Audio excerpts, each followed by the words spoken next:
Shalom saudaraku, bersyukur kepada Tuhan kita dapat berjumpa kembali bersama dengan saya Pendeta Jakob Setio dalam program Sahabat Jemaat. Kali ini kita kembali akan bersaat teduh bersama-sama. Mari kita berdoa. Tuhan, kami mohon hikmat-Mu agar firman-Mu yang sebentar kami akan renungkan sungguh akan memberkati kami, memberikan kami inspirasi untuk menguatkan, meneguhkan kami supaya sepanjang hari ini menjadi hari yang diberkati oleh Tuhan. Terima kasih. Berfirmanlah, dalam nama Yesus kami berdoa. Haleluya. Amin. Saudara, firman Tuhan kali ini terambil dari 1 Petrus 4 ayat yang kedua. 1 Petrus 4 ayat yang kedua berkata, supaya waktu yang sisa jangan kamu pergunakan menurut keinginan manusia, tetapi menurut kehendak Allah. Saudara, waktu adalah anugerah Allah yang sangat berharga tentunya. Seorang yang tahu betapa berharganya waktu, pasti ia akan memanfaatkan waktu yang Tuhan berikan itu sebaik mungkin. Ia akan menjadikan waktu sebagai sarana untuk membuat dirinya menjadi berkembang, diberkati, dan menjadi berkat bagi banyak orang. Sebaliknya, bagi orang yang tidak memahami bahwa waktu itu berharga, ia akan menyia-nyiakan waktu yang ia miliki dengan melakukan hal-hal yang tidak berguna. Nah, bicara waktu, ada 3 kategori keterangan waktu. Yang pertama adalah hari kemarin. Ini berbicara tentang masa lalu. Ini berbicara tentang sejarah, sesuatu yang mungkin bersifat kenangan saja. Waktu kemarin itu tidak akan pernah bisa kita ulang, sebab telah terjadi dalam kehidupan kita dan itu telah berlalu. Keterangan waktu yang kedua adalah hari ini. Ini berbicara tentang kenyataan yang sedang kita alami saat ini. Ini pun saya pahami sebagai anugerah Allah yang Tuhan berikan kepada setiap kita untuk kita jalani. Menjadi seperti apa kita di waktu yang akan datang sangat ditentukan oleh tindakan-tindakan di hari ini. Keterangan waktu yang ketiga adalah esok hari. Esok hari ini berbicara tentang sebuah harapan.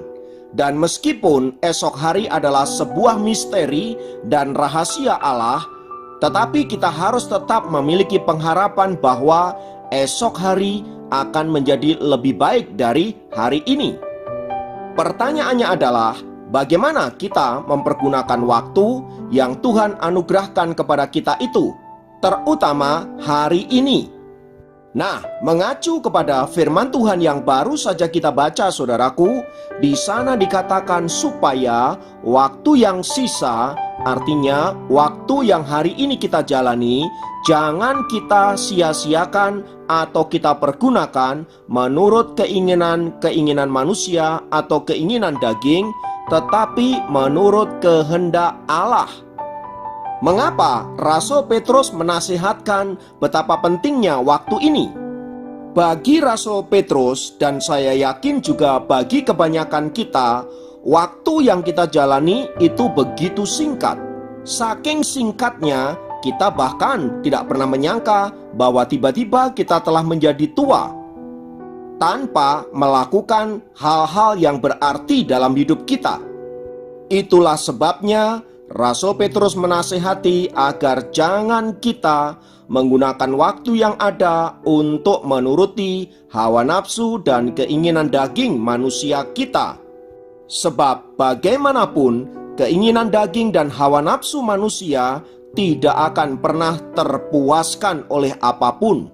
Justru ketika kita berusaha untuk menuruti hawa nafsu dan keinginan daging manusia yang tidak ada habisnya itu, hidup kita akan menjadi terasa hampa, tanpa makna, dan ujungnya adalah binasa. Dan itulah yang dialami oleh manusia zaman ini, saudaraku. Sebuah makalah penelitian yang diterbitkan pada tahun lalu dalam Journal of Applied Social Psychology mengatakan bahwa kita telah menghabiskan lebih banyak waktu di jejaring sosial kita dan tanpa kita sadari memberikan dampak negatif yang sangat serius dalam kehidupan kita. Di antaranya adalah penurunan produktivitas. Dengan gadget yang kita miliki, kita menjadi pemalas, kita menjadi orang-orang yang sibuk dengan dunia kita sendiri. Bahkan, makalah itu menjelaskan penelitiannya untuk membuktikan bahwa rangsangan terkait internet dan Facebook, WA, dan lain sebagainya ternyata menyita begitu banyak waktu. Bahkan ketika kita bekerja, ketika kita beribadah dan lain sebagainya, tanpa kita sadar, kita masih berkutat dengan layar ponsel kita. Dalam dunia kerja pun demikian.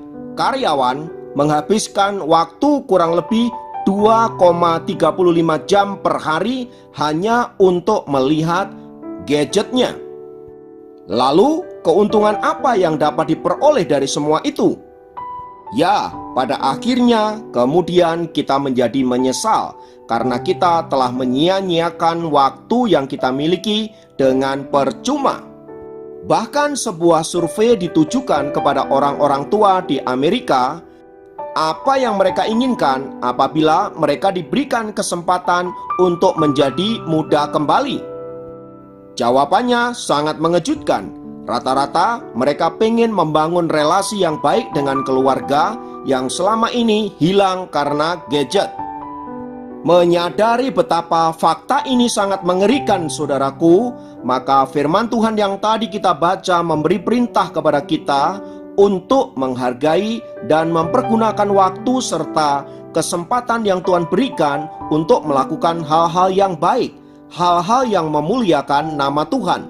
Seperti contoh misalnya, memberi waktu untuk saat teduh secara konsisten, memberi waktu untuk beribadah secara konsisten, juga memberi waktu untuk bekerja secara konsisten dan lain sebagainya. Intinya, selama kita diberikan waktu, pergunakanlah itu dengan baik, sebab suatu kali kita tidak akan pernah bisa lagi menikmati waktu-waktu yang Tuhan berikan.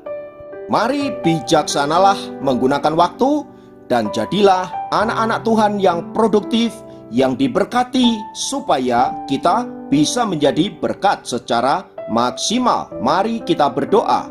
Kami naikkan syukur kami untuk anugerah-Mu, kami naikkan syukur kami untuk berkat-berkat-Mu, terutama berkat firman Tuhan yang senantiasa menuntun kami dalam hal menghargai waktu yang Tuhan berikan kepada kami. Berkatilah kami Tuhan, agar kami memaksimalkan waktu yang Engkau berikan. Terpujilah nama-Mu kekal selama-lamanya. Dalam nama Yesus kami berdoa, kami naikkan syukur kepada-Mu. Haleluya, amin. Demikian program Sahabat Jemaat kali ini. Sampai jumpa dalam program Sahabat Jemaat yang lain. Tuhan Yesus memberkati.